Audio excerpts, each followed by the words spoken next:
Houston, the storm once known as Hurricane Harvey made its second landfall Wednesday, dumping record rains and spurring additional flooding in small Texas cities that lie east of now devastated Houston. Harvey, which had swung out into the Gulf of Mexico again, came ashore at dawn near the Texas-Louisiana border. Its rain bands preceded it, pounding Texas towns including Orange, Port Arthur and Beaumont with more than 2 feet of rain. City officials said much of Port Arthur, a city of 55,000, was underwater. A shelter for flood victims flooded. One official estimated that water had entered 1/3 of the city's buildings. Subscribe to the Postmost newsletter. Today's most popular stories on the Washington Post. We need boats. We need large trucks, and we need generators, said Tiffany Hamilton, a former city councilwoman in Port Arthur who was helping coordinate relief efforts in a city that is also without electricity. The entire city has been flooded.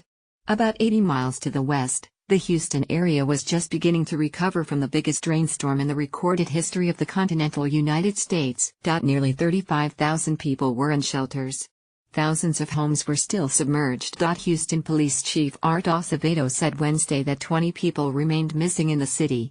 At one point, that figure had gone as high as 47, but Acevedo said 27 people have been found alive and removed from the list. At least 37 people were dead, and that number was climbing as water receded, revealing the storm's awful toll. Harris County authorities finally located a van, containing 6 members of the same family, that had been washed off the road days earlier.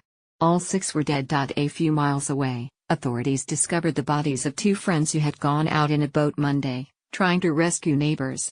They lost control in the current, drifted toward the sparks of a downed power line.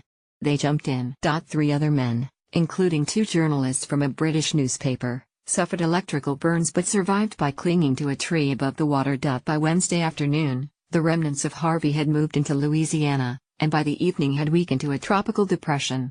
No way to prevent it. A Texas chemical plant could explode, and the town evacuates. Louisiana officials, who had worried that Harvey might devastate their state as well, said the threat of flooding seemed to be lessening.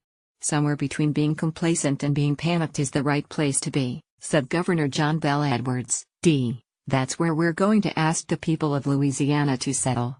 More than 50 inches of rain fell onto Houston over 4 days, turning the country's 4th largest city into a sea of muddy brown water. Boats skimming along what had been neighborhood streets in search of survivors. At the height of the flooding, between 25 and 30% of Harris County, home to 4.5 million people in Houston and its near suburbs, was flooded as of Tuesday afternoon, according to Jeff Lindner, a meteorologist with the County Flood Control District. That is an area as large as New York City and Chicago combined. On Wednesday, Texas Governor Greg Abbott, said more than 210,000 people in his state had applied for assistance from FEMA. The number of people who have registered for federal assistance is expected to go up, William Brocklong, the FEMA administrator, said during a news briefing. It will take many, many years before the full scope of Harvey's impact is clear, Long said. We expect a many-year recovery in Texas, and the federal government is in this for the long haul, Elaine Duke, the acting Homeland Security Secretary, said at the same briefing Wednesday.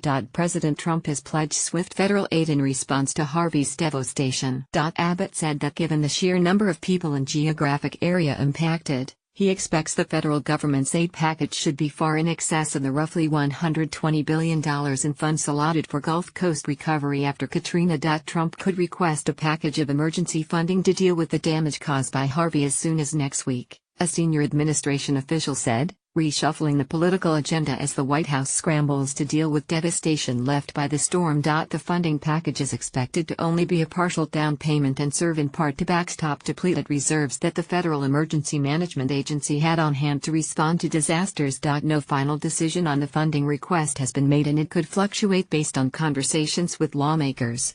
Representative Sheila Jackson Lee, D-Tex, said the aid package request could be as much as $200 billion. Tens of thousands of Houston area residents were living in shelters as they waited out the floodwaters. After the George R. Brown Convention Center took on nearly 10,000 evacuees, a county official asked to use the Energy Center south of downtown. They